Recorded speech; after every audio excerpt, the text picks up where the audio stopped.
well. We have Dr. Sujata Mohan, who is a very vibrant refractive surgeon from Rajan Eye Care Hospital in Chennai, who's going to be talking to us about the next level of flap complications, which is management of free caps. At the outset, I'd like to thank Chitra for giving me this opportunity. And there's a study which was published in JCRS in 2002, which says the incidence of free cap is 0.004% to 1.31%. This was in 2002, and with the advent of femto laser and SMILE, I'm sure the number of free caps we see will be almost nil. But anyway, I'm just going to go through what I would do if I have to deal with a free cap. What are the common causes of free cap? Very flat corneas, deep orbits, large corneal diameters, and also tearing of the dehydrated flap is one of the causes because of mishandling by the surgeon. Incorrect assembly of the microkeratome, poor positioning, surgeon torquing the microkeratome, failure of the stop mechanism or incorrect setting of the stop mechanism, and lastly, the drop in intraocular pressure during suction. There are different types of free caps you can get based upon what is the reason that you have had. I'm not going to go into this. So this is one case which I had in 2004. This is a Moria M2 microkeratome. And as the microkeratome reversed the second pass, and I lifted up, I could see there was no flap. Fortunately, I was able to identify it in the microkeratome itself. And when you see a free cap, the best way to deal with them is to fold it, taco it, and store it safely with a drop of saline in some place. And then you can go ahead with your ablation. Here, I just put the saline and tacoed it on the microkeratome itself. And the reason why we have to tackle it is to find out which is the right side, whether which is the epithelial side and which is the stromal side. If you just keep it in a Petri dish, unfolded, then we are going to be in trouble because it's going to swell up and will be very difficult to identify it.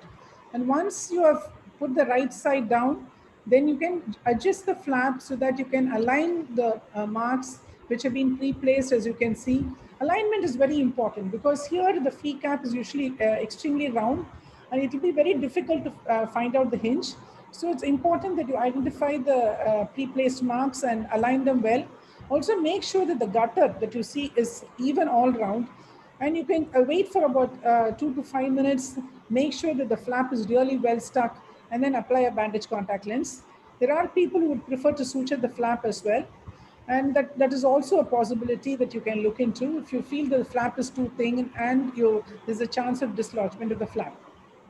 So this is another case of a free cap. You can see that, I mean, it was a case which we could hardly expect a free cap, but once the microkeratome came back, you can see that we are searching for the flap and it's not visible anywhere. And again, it was identified on the microkeratome head itself. That is very important. So the most important thing to remember is just look for it immediately and make sure that you're, see here, I'm just checking to see that it is a nice round because sometimes it can be torn. And this is a very thin flap. So thin flaps are much more difficult to handle. And it's important that we hydrate the interface so that you can move the flap around. Make sure that this is very important because if you leave any gap, then the chance of epithelial ingrowth increases. And also finding the correct alignment is important because otherwise a misaligned flap can cause a high level of astigmatism. So the steps which I've done in both the cases, though the two different microkeratomes are almost very similar, you can actually suture the flap also, which I've done for patients with epithelial ingrowth or after flap striae, but not in this instance. So the complications of free cap are when the flap is placed upside down. So the best thing would be to taco the flap. Epithelial site is identified by staining. There's a loss of disc, place a BCL over the free cap, suture the hinge. In case of a high astigmatism, reorient. You have to go back, take the patient inside and try to reorient to the correct position. Preoperative marking helps the realignment. And in cases of high astigmatism, in which after realignment, the best corrected visual acuity is not good, then you can go for a topo-guided or wavefront guided laser. In epithelial ingrowth, I think there are several papers on this, and it's very difficult to treat epithelial ingrowth after a free cap because you don't have the hinge and the chance of recurrence is very high. So I think already it's been dealt with by Dr. Tityal. And again, suturing the hinge or putting a BCL will definitely help. And again, I would insist on a pre-placed mark, particularly when you're anticipating a free cap. And in case of flap, micro and macro striae removal again is difficult in these cases because there is no hinge. And in some cases, probably you might have to replace the flap from a donor, or you can completely amputate the flap and allow the epithelium to grow in. So the tips for prevention are look at the corneal diameter and keratometry in each patient. So make sure that you don't get a free cap. A stopper should be checked before every procedure. Make sure the suction is adequate. Use pre-placed corneal marks, and that's helped me all the time. Patients with very flat corneas, you have to anticipate a free cap and take the extra precaution.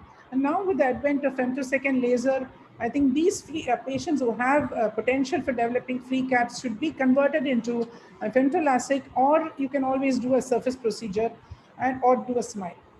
Thank you. Thank you very much, Dr. Sujata. Dr. Praveen, you have any questions for her? None from the panel, but I guess the summary is the fact that if you have a free cap and you suspect one, always examine your microkeratome before you actually start to clean it up or give it to somebody else. So very nice presentation, Dr. Sujata Mohan. Have you ever had a situation where you've lost the flap and you had to proceed with the ablation and you had a good outcome as well? No, I've just had these two cases in these 20 years.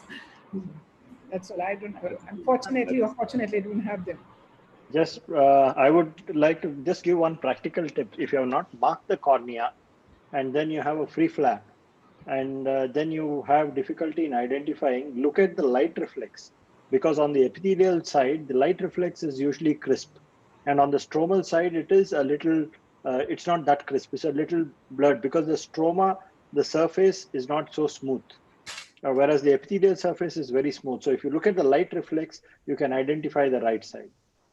Oh, you can the flap becomes edematous. I had a friend's case. I had to assist a friend's case, and I found that it was very difficult to identify the stromal side because the flap became edematous.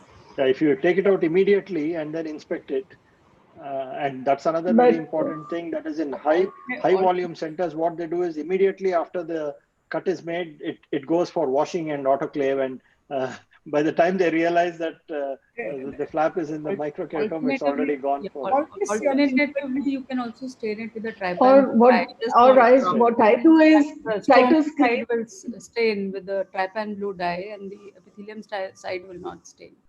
There are two other tips for identifying the epithelium and stromal side. One is you just touch it with a swab stick or something. On the epithelial side, it won't stick. Well, on the stromal side, it will easily stick. And also, if you do a very gentle scraping on the epithelial side, the little bit of scraping. On the stromal side, there won't be any peeling off. Yes. So just in case you have a problem. Yes. Also, I like to leave it in my microkeratome because there is enough wetness.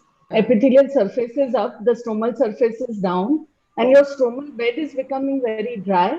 So it's better that you go ahead and do the refractive portion first, and then look at your flap, because otherwise. Holding it would really make a difference because you know exactly which side you are on. Just tacoing the flap really helps because then you will be very sure about which side is up and which side is down. Very rarely a person hasn't done a limbus to limbus orientation and the flap has got rotated. What would you advise about these patients? You see them the next day? If you mean to say if there is any gap or there is some astigmatism, see, we have to intervene if there is the best uncorrected visual acuity is not good, patient has a striae, or patient is unhappy with the vision. So the orientation in these cases are very difficult because most of the free caps are extremely round. We are not going to get a hinge at all. So definitely we may have to go inside and realign. And you can use those, those astigmatism markers so that they give you a reflex. I mean, this is one of the papers I read about in which they've used the markers to realign the flap, and they've used the reflexes to make sure that the alignment of the flap is good. So this is just a small tip. Dr. Chitra, I wanted to just chip into what Dr. Rupal just said, that in fact, I like to do exactly the same thing. If I have a free flap, I'll, let it be on the, microkeratome. I'll let it remain there, put a drop to keep it wet and, finish off with the ablation, because the orientation also remains the same and you don't have to kind of, then you just take the head back there and you keep it right next to the eye and, you maintain the same orientation. So the rotation and everything will not happen. I mean, even though you've marked, but still it helps because, you just then slide it back from there and put it straight onto the cornea. You know the exact orientation, how it was cut, and you maintain it. You don't kind of play around with it and take it off and make a tuck or whatever. So I've also found that very useful in those rare instances that I've had it. I agree with Gaurav. I agree with Gaurav very well about this, and it is very simple. Just taking it very close to the bed and just sliding the flap on the bed. So it is absolutely on the same plane. And the other thing that Dr. Sujata, you were questioned about the rotation. Chitra asked this question about the rotation if the mark is not there. So the flap is now, the cap is now so precious that I would not like to lift it again if it rotates or does not rotate. I mean, let it be put, and even if there's a small astigmatism, let it be there. So, no, but it's usually a big astigmatism if there is a lot of disorientation. What I like to do is, if I know that I may not be able to rotate it back and it's been there for some time, what I do is I see the new refraction, let it stabilize. And then this time on, when I'm opening the cap, I mark properly and I make a pseudo hinge so that I can put the flap back in the same orientation as before. Treat this refractive error which is induced now. So that in this new position of the flap, whatever is the induced refraction, that you treat with excimer laser. Dr. Praveen, we go on to our next speaker.